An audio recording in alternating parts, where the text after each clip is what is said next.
아침마다 말씀으로 밝은 빛을 채우네. 오늘날 우리는 그 어느 시대보다 풍요롭고 많이 배우는 시대를 살고 있습니다. 겉으로 보기에는 참 꽉 찬 손을 가진 것 같습니다. 손에 쥐고 있는 스펙도 화려하고 남의 앞에 내놓을 만한 커리어도 있고 통장의 잔고나 경제적인 여유도 예전 시대에 비하면 훨씬 넉넉합니다. 많은 사람들이 풍요로운 삶을 예전보다는 많이 누리고 있습니다. 그런데 이상한 것이 있죠. 그 이상한 것이 뭐냐면 그렇게 열심히 계산기를 두드리고 악착같이 무엇인가를 움켜쥐고 살아왔는데 정작 오늘 우리의 내면을 들여다보면 지독한 영적 허기와 고독이 찾아올 때가 있습니다. 내가 이렇게 치열하게 달려서 손에 쥔 것들이 많은데 내 마음은 답답하고 텅 비어 있는 것 같은 그런 마음. 내 손을 펼쳐 보았을 때 아무것도 남지 않은 것 같은 그런 마음을 느낄 때가 있습니다. 이것이 오늘날 살아가는 사람들이 느끼는 역설적인 이야기가 될 수 있습니다. 현실은 좋아졌는데 내 인생의 모습은 텅 빈 손 같은 그런 느낌을 가지고 있습니다. 이런 모습이 성경 가운데도 나타나고 있는데 그것이 오늘 본문에 나타난 야곱의 모습인 것 같습니다. 원래 야곱은 빈손으로 산 사람이 아니었죠. 야곱하면 빈손의 상징이 아니라 넉넉함의 상징입니다. 그래서 야곱이 태어날 때 어떻게 태어났어요? 그의 형 에서의 발을 꽉 잡고 태어났죠. 그러니까 그는 움켜잡는 손, 그러니까 움켜잡는 손으로서 야곱이 보여지지 늘 빈손으로 다 내놓고 양보하는 모습으로서의 야곱이 인식되지 않습니다. 그는 수단과 방법을 가리지 않고 장자권을 빼앗아 손에 쥐었고 아버지를 속여가면서 축복을 지었던 움켜쥐기의 달인입니다. 그러니까 그의 인생은 자기의 힘과 계산으로 인생을 꽉 채운 아주 자기의 유익을 위해서는 그냥 절대 잡은 것을 놓지 않는 그런 인생의 길을 가는 사람입니다. 그러나 그 욕망의 계산 끝에 남은 현실이 어떤 것인가 하는 것이 오늘 본문에 잘 나타나고 있죠.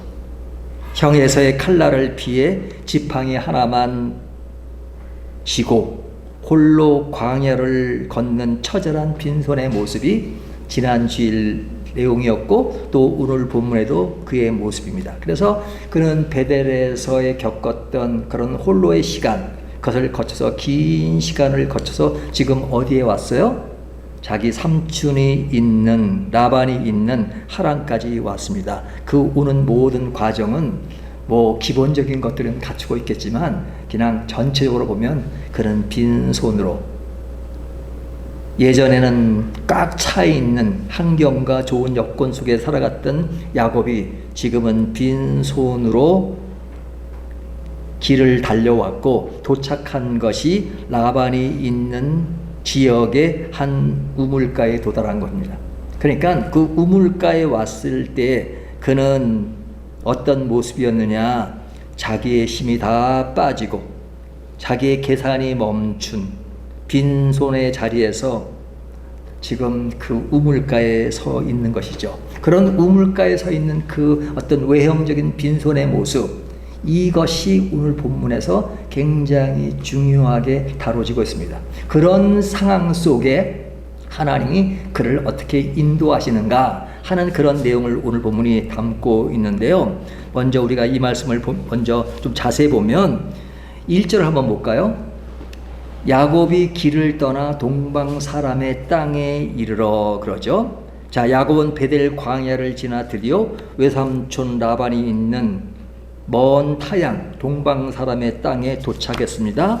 낯선 땅에 홀로 도착한 나그네의 마음은 늘 불편할 수밖에 없죠. 그 불편한 마음이 지금 1절에 서려 있는 겁니다. 야곱이 길을 떠나 동방 사람의 땅에 이르러 길을 떠났고요. 그리고 동방 사람의 땅에 이르렀다는 것은 그가 늘 익숙하던 그 지역이 아니고 낯선 땅에 왔다는 겁니다. 그 땅에 오는 모든 과정이 나그네였듯이 지금도 나그네처럼 그 안에 있는 겁니다. 그런데 그 불안함을 안고 도착한 것이 어디였어요?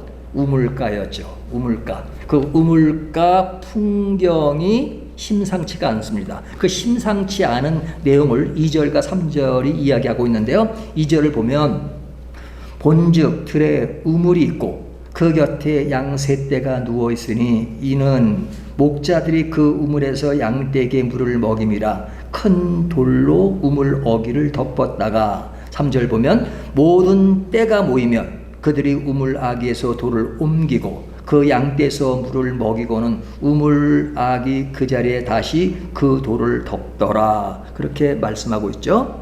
성경은 이 상황을 아주 세밀하고 정밀하게 묘사하고 있습니다. 이때가 언제냐? 대낮인데 목자들은 그곳에서 양을 치지 않고 그저 우물 곁에 누워만 있습니다. 그러니까 지금 야곱은 아주 빈손 들고 뭐든지 지금 찾아야 되는 아주 삶의 애착이 많은 그런 상황 속에 우물가에 왔는데 그 우물가에 있는 사람들의 모습은 어때요? 우물이 있습니다. 우물이라고 하는 것은 굉장히 중요한 것이죠.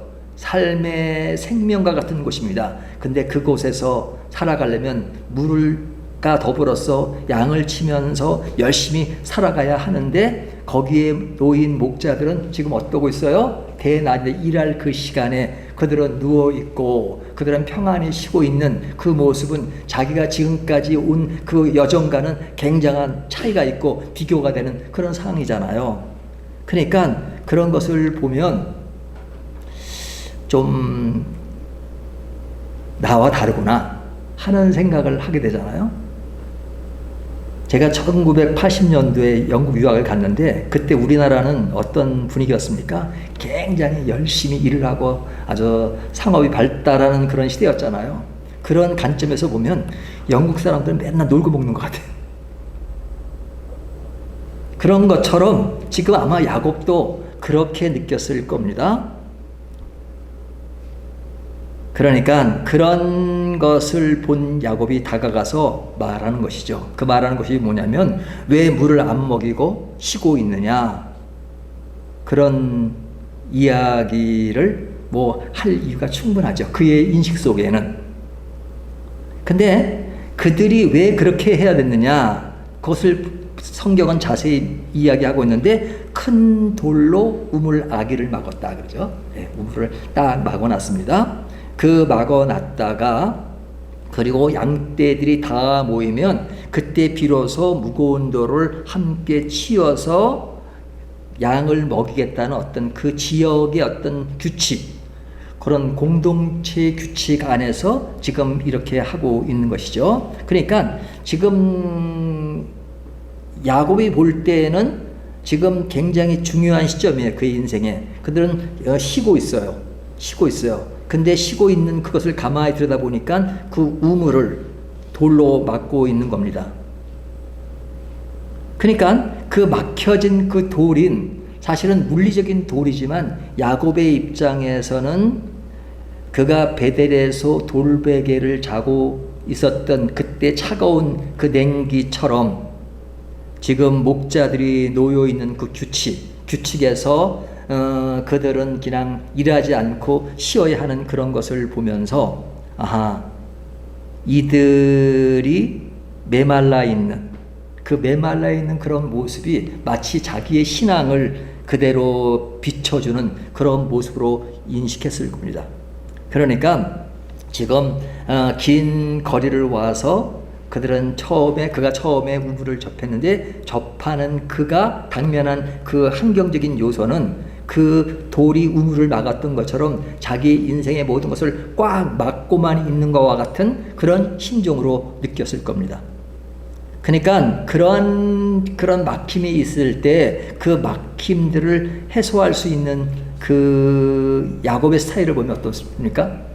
야곱은 뭘 잘하는 사람이에요? 꾀가 많고 말을 잘하고 말로 사람을 설득시켜서 자기 것을 이루는 사람이잖아요. 그러니까 그의 형 에서를 그냥 뭐 팥죽 한 그릇에 장자꾼을 팔게 만든 것은 거의 어떤 게임의 능력도 있지만 말도 잘하는 것이었잖아요. 그러니까 오늘 본문에 보면 야곱이 그 목자들에게 하는 이야기가 나옵니다. 그래서 그 하는 이야기가 지금 그들에게 전 이야기를 하죠. 그러니까 왜 너희들이 여기서 쉬고 있느냐 하는 식으로 이제 그들을 자신의 말로 그런 것을 설득하려고 합니다. 그렇지만 그것이 꼭 통하진 않죠. 통할 때도 있지만 통하지 않는 것이 이 세상살입니다. 그러니까 야곱은 지금 당면한 것이 세상의 벽이자 인간의 한계를 느끼는 겁니다. 예전에는 자신이 놓인 상황이 그의 어머니가 그를 잘 돌봤죠. 그리고 그의 계산대로 갈 수 있도록 어머니가 도왔죠. 그리고 그곳에서 자유롭게 살 수 있는 터전이 있었죠. 그리고 모든 조건이 있었지만 지금 자기 앞에 놓여 있는 그 우물에는 그냥 그 돌로 우물을 막은 그 돌덩어리가 자기의 인생을 대변하는 것 같고, 또 그 목자들의 그 모습은 자기의 상황과 너무 다른 그런 곳에서 느끼는 큰 돌덩어리와 같은 마음을 지금 느끼고 있습니다. 그러니까 그럴 때 자기의 능력과 자기의 깨와 자기의 방법으로 그것을 헤쳐나갈 수 있는 것이 예전에는 있었지만 여기에서는 통하지 않는 것 같은 그런 마음을 느꼈을 겁니다. 하나님은 왜 야곱에게 이 상황 속에서 이토록 막막한 돌덩어리 앞에 그를 세우셨을까? 그거 왜 그렇죠? 우리에게도 하나님은 때때로 우리의 인생길이 잘 풀리다가도 큰 돌덩어리를 만났시 우리의 모든 삶을 깡 막는 듯한 그런 상황을 만들 때가 있잖아요. 그러면 하나님은 나를 사랑하시는데 왜 그런 환경과 그런 상황을 만드실까? 그런 의문을 느낄 때가 있죠. 하지만 그것에 대한 정답을 바로 말씀드린다면 하나님은 때때로 우리의 손을 힘을 빼게 하시기 위해서 그렇습니다. 야곱의 상징은 손에 힘이 있어요. 손에 힘, 늘 꽉 쥐고 내 것을 채우려는 꽉 쥐는 인생의 길을 갔던 사람이 야곱입니다. 근데 그 야곱의 손이 점점점 힘을 잃기 시작했어요. 그것은 에서와의 관계 속에서 집을 떠나서 베델을 떠나서 이것까지 오는 과정도 그렇고 여기에 도착해서 만난 그 우물가에서의 그의 모습은 꽉 손을 쥐어야 될 상황이 아닙니다. 쥐고는 싶은데 그러지 못할 상황입니다. 그리고 당면한 것이 우물을 막고 있는 큰 돌, 그것이 자기의 인생을 대변하듯이 하는 것은 하나님이 그의 꽉 찐 손을 힘을 빼게 하기 위해서 하나님은 때때로 우리에게 그런 큰 돌로 우리의 인생을 막고 계실 때가 있습니다. 내 인생의 빈손을 정직하게 마주하고 인정하게 만드시려는 하나님의 섭리가 때때로 우리에게 다가옵니다. 하나님은 우리를 인생의 빈손으로 만드십니다. 그래야지만 하나님을 더 제대로 알고 가까이 갈 수 있기 때문에 하나님은 우리에게 빈손을 허락하십니다. 그리고 빈손으로 남게 하십니다. 그리고 손을 깍지지 않게 만드십니다. 이것이 야곱의 오늘 모습 속에 있는 것이죠. 그런데 이 모습 속에 야곱은 그 정도에서 그냥 이제는 뭐 내가 당면한 이 일이 하나님이 내 손을 그냥 꽉 찐 곳에서 펴게 하시기 위해서 그런다는 것을 그렇게 아주 실감나게 인식하지는 못했던 것 같습니다.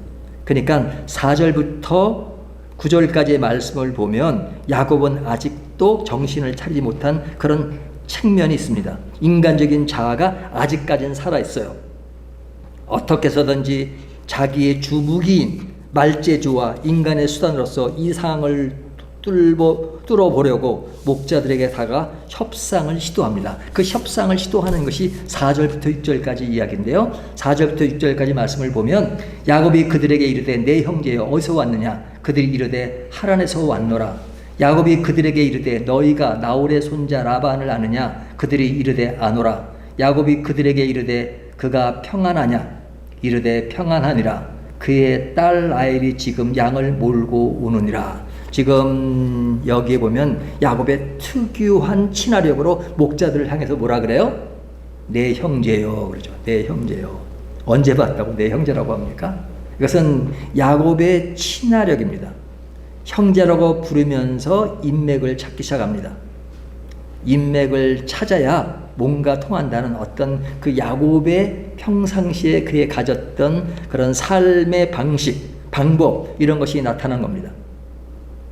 다행히 그들이 라반을 안다고 하고 평안하다는 소식을 들었습니다. 그러자 야곱은 지금 막막하게 큰 돌로 우물이 가렸던 그런 막막함보다는 살짝 뒤로 물러서면서 이제는 좀 안도할 수 있는 그런 분위기가 무엇이었습니까? 라반 삼촌의 집이 가까이 있고 그리고 그가 평안한 그런 소식을 들었을 때 그는 이제 어깨에 힘이 들어가기 시작했습니다. 그러면 그렇지 내 깨가 아직 통하는구나 싶었을 겁니다. 그 땅의 베테랑 목자들에게 훈수까지 두기 시작합니다. 7절을 보면 야곱이 이르되 해가 아직 높은즉 가축 모일 때가 아니니 양에게 물을 먹이고 가서 풀을 뜯게 하라. 그러니까 자기 자아가 조금 살아납니다. 왜? 처음에는 막막했어요. 자기의 모든 생각이 있지만 그러나 그게 통하지 않는다는 생각했는데 딱 라반이 평안하고 그것이 아직 보지는 않았지만 지금 뭔가 백그라운드가 형성되는 것을 알게 되니까 딱 7절에 오면 그들에게 좀 더 그런 위축됐던 곳에서 좀 더 담대하게 나가잖아요. 그리고 전 훈수를 둡니다. 아직 대낮인데 왜 놀고 있느냐? 빨리 물 먹이고 양들을 좀 풀어서 풀을 뜯기라. 그렇게 말하는 거잖아요. 야곱은 여전히 자기 생각과 자기 방법이 살아서 남들을 가르치려고 합니다.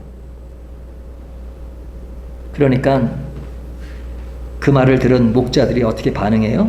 8절을 보세요. 그들이 이르되 우리가 그리하지 못하겠노라. 때가 다 모이고 목자들이 우물 아기에서 돌을 옮겨야 우리가 양에게 물을 먹이리라.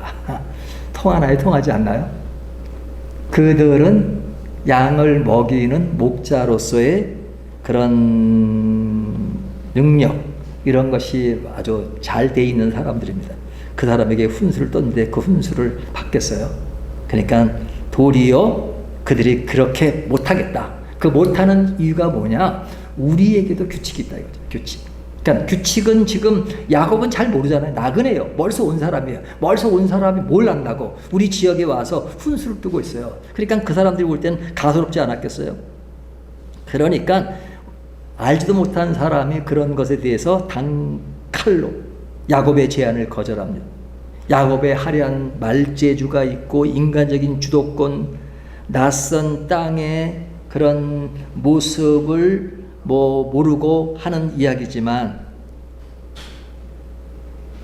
그런 것을 아는 체를 하지만 그런 것을 아주 단칼에 꺾어버리죠.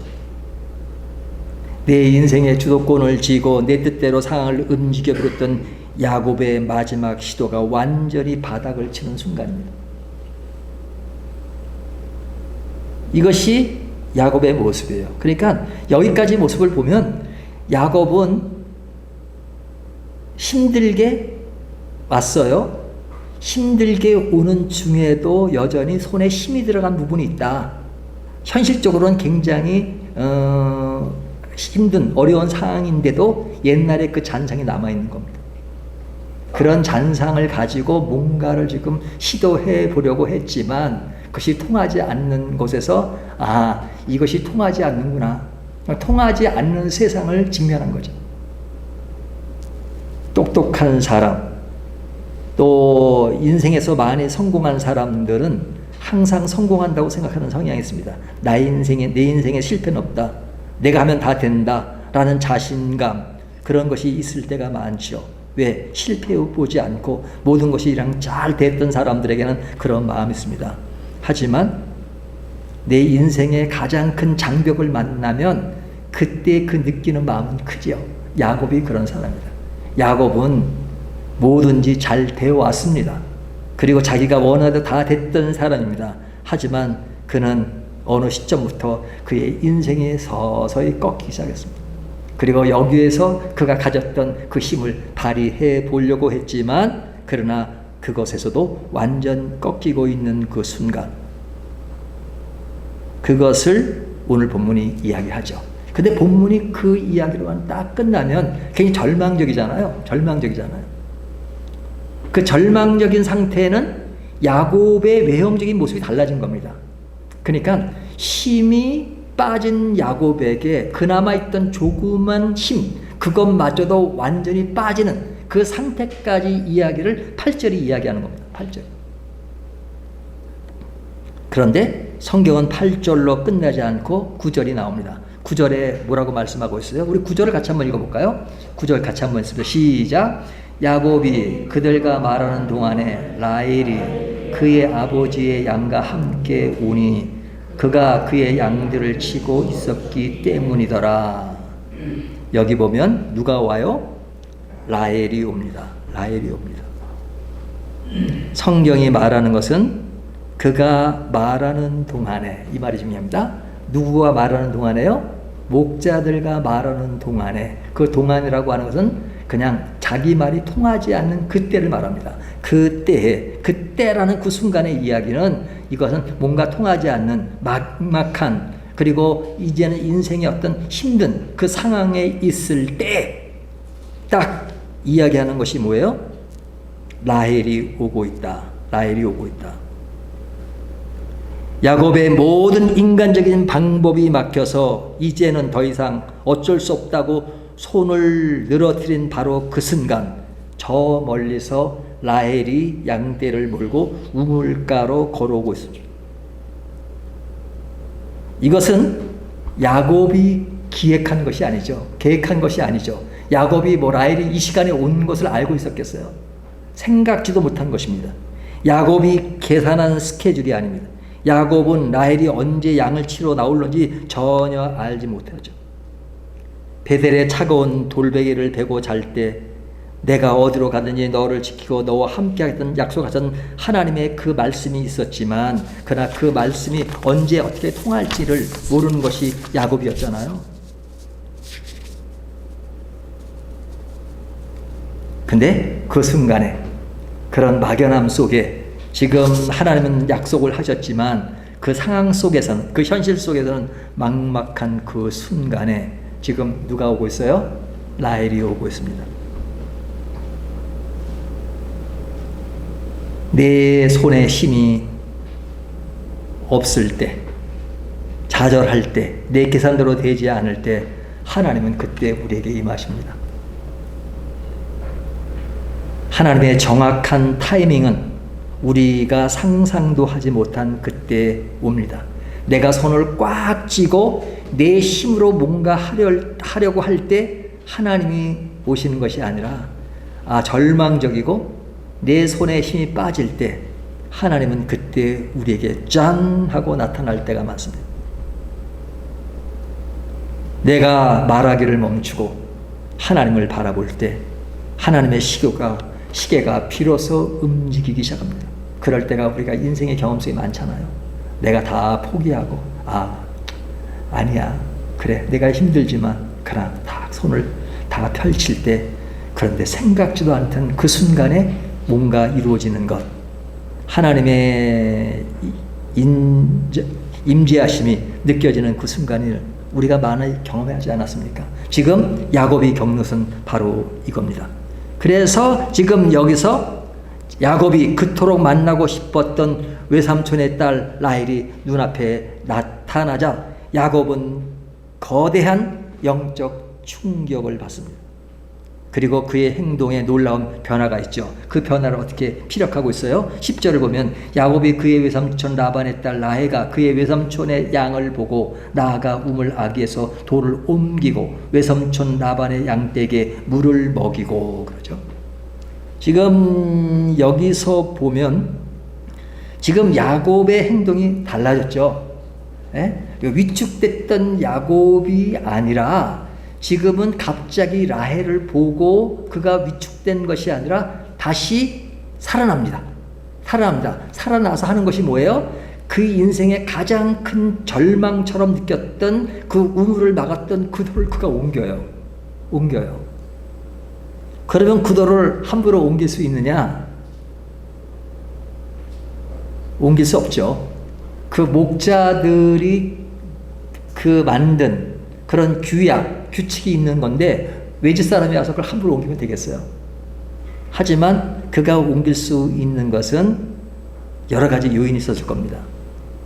라헬을 보는 순간, 라헬을 본다는 그 뒤에 뭐가 있다는 것도 느꼈지만 라헬이 그 지역에서 놓여 있는, 그 지역에서 갖고 있는 아마 라헬의 우물이었을 가능성이 많습니다. 그러니까 그런 모든 것들이 이 주도권이 누구에게 있는가 하는 것들을 금방 눈치챘던 것 같습니다. 그러니까 그는 11절과 12절을 보면 뭐라 그래요? 그가 라헬에게 입맞추고 소리내어 울며 그에게 자기가 그의 아버지의 생질이요 리브가의 아들됨을 말하였더니 라헬이 달려가서 그의 아버지에게 알리며, 그러니까 자기가 누구인지를 알리죠. 그러니까 그들과의 관계를 알림으로써 자기의 존재 가치가 그들에게 인정받을 수 있도록 하는 것입니다. 그러면서 야곱이 라헬의 목을 안고 소리내어 울었다라고 이야기하고 있죠. 그러니까 여기에 보면 야곱이 눈물을 흘려요. 이 눈물을 한번 상상을 해보십시오. 그 눈물이 어땠을까요? 그냥 이제 뭐 살았다. 사기치다가 쫓겨나서 빈손으로 고생하고 왔는데 억울한 것이 많은데 이젠 살 길이 열렸다 하는 어떤 그런 살 길이 열린 거에 대한 눈물이었을까요? 여기에는 베델에서 만났던 하나님의 그 신앙이 자리 잡았을 가능성이 많습니다. 그러니까 그의 눈물 속에 하나님이 나를 살리시는구나. 하나님이 나를 버리지 않으셨구나. 하나님의 약속이 이루어졌구나 하는 어떤 그런 마음이 그의 가슴을 녹였을 것입니다. 낯선 땅 우물가까지 정확한 타이밍에 나를 인도하셨구나. 은혜에 압도당하며 터져나온 신앙의 눈물이었을 겁니다.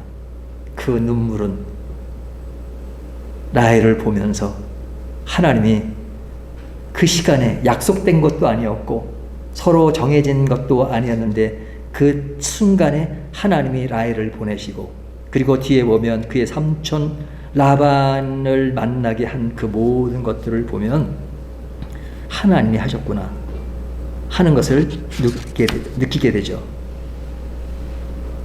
빈손으로 도망쳐 나와 우갈 데 없던 나그네 야곱이 하나님의 정확한 인도하심 속에서 완벽한 보호자의 거처를 얻게 되는 은혜의 안착을 누리게 됩니다. 야곱은 빈손이었죠.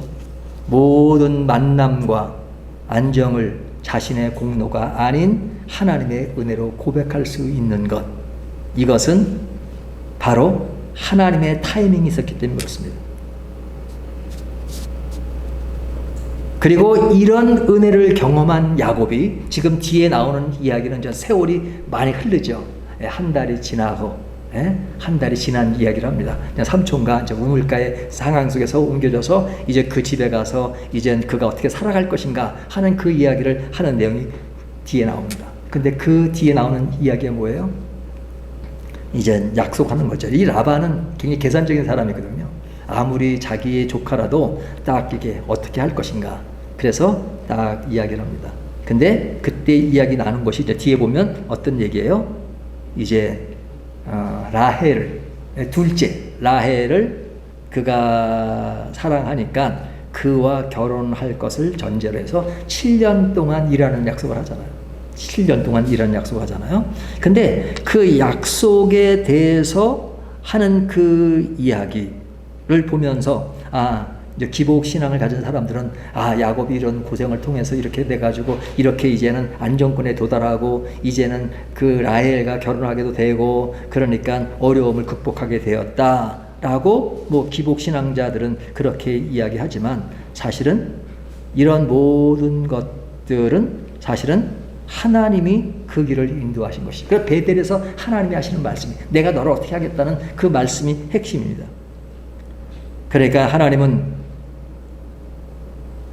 빈손으로 왔던 그 빈손은 그냥 없었던 것에서 뭔가 생긴 것을만 신앙적으로 완전히 무너지고 완전히 넘어지고 자기 힘으로 뭔가 할 수 없는 그때에 하나님은 그를 인도하셔서 그에게 신앙의 길을 갈 수 있도록 만드신 것입니다. 이것이 오늘 본문에서 야곱에게 주어진 삶의 모습입니다. 그러니까 이 모습 속에서 사실은 7년이라는 세월은 짧은 시간이 아닙니다. 그리고 그가 봉사한다는 것은 뭐 말이 좋아서 봉사지 그냥 어려운 일들을 다 감당하는 것이었죠. 그래서 나중에 보면 라반과 이렇게 서로 말다툼을 할 때 무슨 얘기를 해요? 내가 지금 20년을 보내면서 겪었던 그런 자기의 그런 어려움을 다 토로하잖아요. 그러니까 라헬을 아내로 얻는 조건으로 7년 동안의 그런 일들을 했는데 어려움을 했지만 성경은 뭐라고 말씀하세요? 그 7년을 굉장히 짧게 얘기합니다. 라헬을 사랑함으로 그 7년이 굉장히 짧게 느껴졌다 하는 것. 그러니까 사랑 때문에 짧아졌다는 이야기를 함과 동시에 그 속에 숨어있는 어떤 신앙의 이야기는 뭐냐? 사랑하는 자는 그 인생에 겪어야 되는 많은 어려움이 없는 것은 아니고 현실적으로는 어려움이 있지만 그 어려움을 통과할 수 있고 그 어려움을 극복할 수 있다 하는 것을 보여주잖아요. 그러니까 7년은 사랑의 배경이 더 큰 것입니다. 사랑하니까, 하나님을 사랑하니까 그 현실이 어렵지만 그것을 쉽게 넘어갈 수 있었다. 그리고 극복할 수 있었다 하는 것을 오늘 본문이 이야기하는 것입니다. 그렇다면 이 이야기는 오늘날 우리에게 주는 메시지가 뭡니까? 우리도 우리의 인생의 빈손으로 딱 삶을 살 때가 있습니다. 현실적으로는 뭐 괜찮아 보지만 우리의 그런 힘 있는 손을 하나님은 딱 힘을 빼게 만드십니다. 뺄 때 느끼는 그런 인생의 고독과 괴로움이 있죠. 하지만 그 괴로울 때 그리고 이제는 더 이상 힘이 없어 완전히 처질 때 그때 하나님은 나타나셔서 우리에게 말씀하시고 그리고 하나님의 그 인도하심으로 라헬을 만나게 하시고 만남 속에 그 환경의 어려움은 계속되지만 그러나 그 시간이 금방 지속될 수 있도록 7년을 금방 하루의 시간처럼 보낼 수 있는 그런 상황으로 만드시는 분이 누구세요? 우리의 하나님이십니다. 하나님은 우리의 빈손을 원하십니다. 그리고 그 빈손 가운데 하나님의 시계를 우리에게 얹어주시고 그 시간 속에서 모든 것을 잘 극복하고 살아가게 만드십니다. 이분이 누구세요? 우리의 하나님이시고 오늘 우리에게도 임하시는 하나님의 사랑입니다. 이 사랑을 같이 한번 느끼는 저와 여러분이 되시기를 주님의 이름으로 축원합니다. 내가 사망의 음침한 골짜기로 다닐지라도 해를 두려워하지 않을 것은 주께서 나와 함께 하심이라. 주의 지팡이와 막대기가 나를 안위하시나이다. 할렐루야. 하나님 아버지, 지난 한 주간도 하나님의 사랑과 은혜로 저희의 삶을 주관하시며 발등상의 등불로 나아갈 길을 밝혀주심에 감사드립니다. 저희가 살아가며 범하는 죄를 자각하고 회개하게 하시어 이 땅에서의 구원의 여정을 십자가의 도로서 지켜주시니 감사와 찬양과 영광을 드립니다. 전능하신 하나님, 갈등과 분쟁이 끊이지 않는 이 나라와 이 세계를 위하여 기도합니다. 지도자를 위시한 저희 인간들이 자신의 죄를 자각하게 인도하옵소서. 힘의 논리로서만 아니라 사람이 무엇으로 심든지 그대로 거두리라 하신 영적 원리로도 이 역사를 바라보게 인도하옵소서. 특별히 간구하옵기는 저희 믿는 인간들을 통하여 하나님의 사랑이 이 세상 곳곳으로 흘러가게 하옵소서. 전도를 소중히 여기시며 이를 마냥 기뻐하시는 하나님, 세계 곳곳에서 하나님의 복음을 전하고 있는 모든 나라의 선교사님들과 함께 하시어 그 사역 위에 힘과 사랑과 지혜를 더하여 주옵소서. 사랑의 하나님, 저희 밝은 교회가 지난 한 달 동안 나눈 말씀 가운데 시편 71장 88절의 기도처럼 백발이 된 저희 시니어 성도들도 다음 세대에 믿음을 전하는 사명을 잘 감당하게 하옵소서.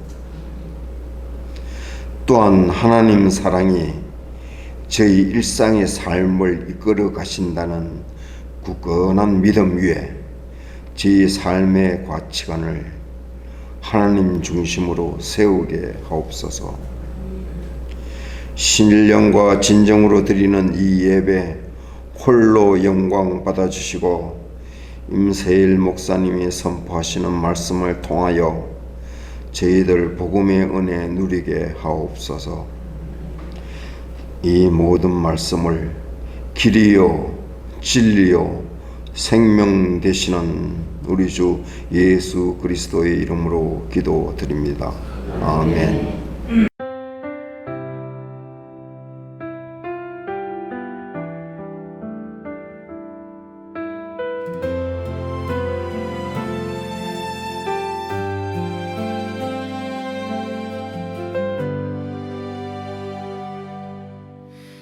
아침마다 말씀으로 밝은 빛을 채우네.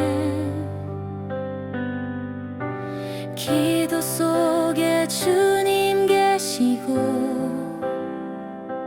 숨결